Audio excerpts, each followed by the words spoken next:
Entre las amargas experiencias que México tuvo que padecer durante sus años de formación, tal vez la más dura fue la guerra con los Estados Unidos entre los años de 1846 y 1848. Su derrota militar fue absoluta, padeció la primera ocupación de su capital y perdió aproximadamente la mitad de su territorio original. Las causas de esta guerra han sido objeto de muchas especulaciones, pero sin duda las raíces del conflicto se encuentran en el desarrollo diferente que tuvieron las sociedades mexicana y norteamericana.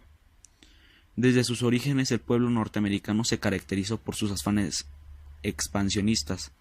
Diversos elementos contribuyeron a crear este carácter. En primer lugar, su población estuvo integrada por las constantes oleadas de inmigrantes europeos, deseosos de mejoramiento económico y por consiguiente hambrientos de tierras. En segundo lugar, la realización de su anhelo tuvo que vencer problemas como los presentaba la naturaleza misma, las tribus indígenas y la existencia de otras colonias europeas, todo lo cual afirmó más su deseo de expansión. El norte ansiaba un puerto en la costa del Pacífico para comerciar con Asia, el sur fortalecer su posición esclavista y el oeste quería más tierra.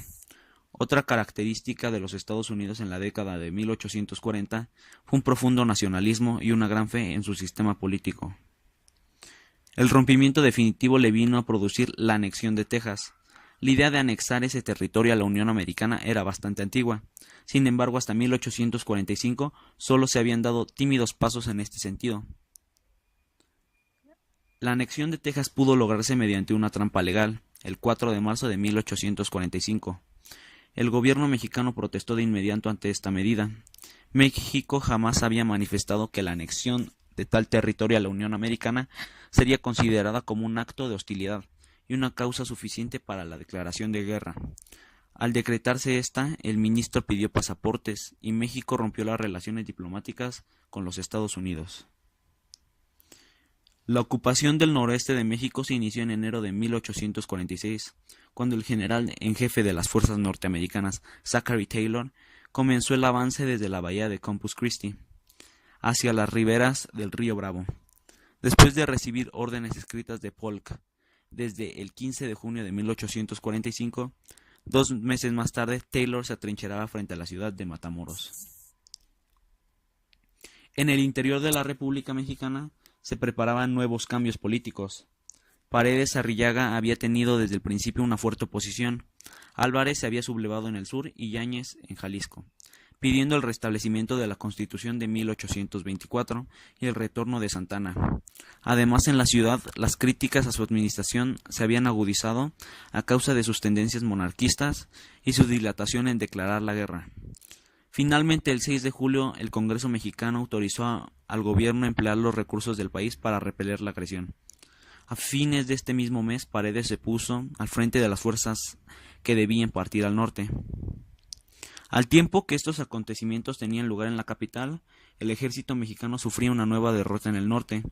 El general Ampudia, quien había sustituido a Arista después de su retirada de Matamoros, recibió órdenes de resistir en Monterrey. Las hostilidades en ese punto se iniciaron el 21 de septiembre. Se vieron en la necesidad de rendirse. El 5 de junio de 1846, los coroneles Stephen Kearny y Alexander Doniphan salieron del fuerte Leavenworth en Missouri, con la comisión de ocupar Nuevo México. Hacia mediados de agosto, las principales poblaciones, excepto Santa Fe, estaban en poder de los norteamericanos.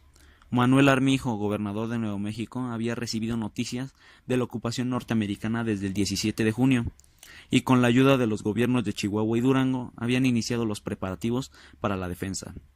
Sin embargo, cuando las tropas de Kearny se acercaban a Santa Fe, Armijo, sin causa aparente, decidió retirarse, dejando el campo libre al enemigo. El 18 de agosto, los norteamericanos ocuparon Santa Fe y Nuevo México. Fue declarado parte de los Estados Unidos. Kearny organizó un gobierno provisional. El mando político quedó en manos de Charles Bent y el militar en las del coronel Sterling Price. El 25 de septiembre, Kearny salió de Santa Fe rumbo a California. Al parecer, este territorio fue tomado sin dificultad alguna, pero a fines de 1846, Armijo y un grupo de mexicanos se rebelaron y pusieron en jaque por un momento a la autoridad de los Estados Unidos. El ejército al mando de Doniphan quedó a cargo de la ocupación de Chihuahua. Una parte de esta fuerza salió al encuentro con Doniphan y avance hasta el Paso del Norte. Ambos ejércitos se enfrentaron el 25 de diciembre en el sitio llamado Temascalitos, donde las fuerzas mexicanas resultaron vencidas, siendo ocupada la plaza antes citada. Desde el lugar Doniphan se aprestó para la ocupación de la ciudad de Chihuahua, mientras Heredia y Trías redoblaban los esfuerzos para su defensa, pero todo resultó inútil, pues los mexicanos fueron nuevamente vencidos el 28 de febrero de 1847 en la batalla de Sacramento. En el momento en que el norte de México era ocupado por los norteamericanos, en la capital de la República estallaba una nueva guerra civil, conocida como el Movimiento de los Polcos. A finales de 1846, Antonio López de Santana y Valentín Gómez Farías habían sido nombrados presidente y vicepresidente respectivamente. Como Santana partió al norte para rechazar la invasión, Gómez Farías quedó al frente del gobierno. Ciertas inquietudes se dejaron sentir entre los habitantes de la Ciudad de México, dada la fama de extremista de Gómez Farías, inquietudes que aumentaron cuando el vicepresidente empezó a dar pasos decisivos para la solución a la crisis económica. Simultáneamente a estos acontecimientos dio comienzo la campaña del Occidente. Los puertos mexicanos habían sido bloqueados por la escuadra al mando del comodoro Perry desde que la guerra había sido declarada oficialmente, pero no fue hasta fines de 1846 que se tomó la ofensiva en ese frente, atacándose los puertos de Alvarado, San Juan Bautista en Tabasco y Tampico. Tampico fue ocupado el 15 de noviembre, después de que Santana ordenara su evacuación.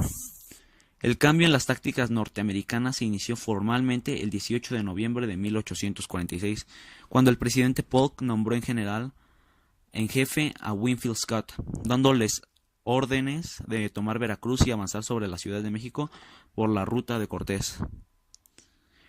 El 6 de septiembre, después de intercambiar notas de acusación mutua de haber violado las bases del armisticio, los dos contendientes anunciaron la reanudación de las hostilidades. 2 días más tarde tenía lugar la batalla del Molino de Rey. De ahí se dirigieron a Chapultepec y las garitas de San Cosme y Belén, frentes que atacaron el 13 de septiembre. Este mismo día por la noche Santana ordenó la retirada del ejército y la salida de los poderes rumbo a Querétaro. Al mismo tiempo, los miembros del ayuntamiento presentaban la capitulación de la ciudad del jefe del ejército enemigo. La ocupación se llevó a cabo el siguiente día, con una resistencia desesperada por parte de sus habitantes, que no se resignaban a verla ocupada. La lucha duró algunos días y obligó al general Scott a declarar la ciudad en estado de sitio. El 15 de septiembre por la noche ondeaba en el Palacio Nacional la bandera de las barras y las estrellas. Después de su salida de la Ciudad de México, Santana renunció a la presidencia, siendo sustituido por Manuel de la Peña, quien alternó el cargo con Pedro María Anaya, que el Tratado de Paz fue ratificado. Santana mantuvo por algún tiempo el mando del ejército dividido en 2 secciones. Una quedó al mando del general Herrera y partió rumbo a Querétaro, la otra bajo sus órdenes. Trató de hostilizar las fuerzas norteamericanas de la capital y de Puebla, misión en la que experimentó un fracaso completo. Desanimado, Santana se vio forzado a renunciar al mando del ejército y abandonó el país. A pesar de que México estaba definitivamente derrotado y no tenía ni ejército ni recursos, muchos mexicanos insistían en continuar la guerra. Además, por aquellos meses cobró ímpetu en los Estados Unidos la idea de anexar todo el territorio mexicano, e incluso algunos liberales mexicanos aplaudían tal posibilidad. Sin embargo, por aquellos días Nicholas Trist había desautorizado por su gobierno y se le había ordenado regresar a Washington, pues habiendo obtenido tan sonadas victorias, el presidente Polk deseaba aumentar las exigencias norteamericanas. No obstante, de la Peña comprometió a Trist a que cumpliera la propuesta empeñada, y viendo el ánimo favorable a la paz, decidió permanecer y entablar las negociaciones.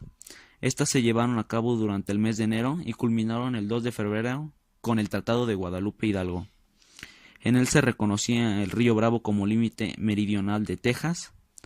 México cedía a los Estados Unidos los territorios de Nuevo México y Alta California, y el gobierno de los Estados Unidos se comprometía a pagar las reclamaciones de sus ciudadanos contra el gobierno mexicano, a no exigir ninguna compensación por los gastos de guerra y a pagar 15 millones de pesos por los territorios cedidos. Polk recibió el tratado con disgusto, pero a causa de las elecciones decidió presentarlo enseguida al Senado para su aprobación, pese a que Trist había actuado sin legítima autoridad. Entre las amargas experiencias